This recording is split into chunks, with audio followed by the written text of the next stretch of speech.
জয় রাম, জয় গোবিন্দ। শ্রী গুরুর চরণে রইল শতকোটি প্রণাম। প্রণাম রইল প্রিয় ভক্তবৃন্দের প্রতি। বেদবাণী তৃতীয় খণ্ড 35 নং পত্রাংশ, শ্রী শ্রী রাম ঠাকুর।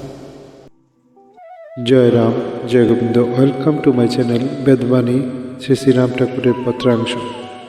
Please like, share and subscribe my channel. Thanks for watching. চেষ্টা করিতে বিরত না থাকিয়া কাজকর্মের উন্নতির জন্য চেষ্টা করাই শ্রেয়, সন্দেহ নাই। চেষ্টা করিবেন, পরে ফলাফল যাহা আছে অদৃষ্ট চক্রই প্রকাশ পাইবে। ভাবনা কি? জয় রাম, জয় গোবিন্দ। হে গুরুদেব, আপনার কৃপা জগতে সব মঙ্গলময় হোক, আপনার আশীর্বাদ সবার উপর বর্ষিত হোক। জয় রাম, জয় গোবিন্দ। সবাই ভালো থাকবে। Thanks for watching. Please like, share and subscribe.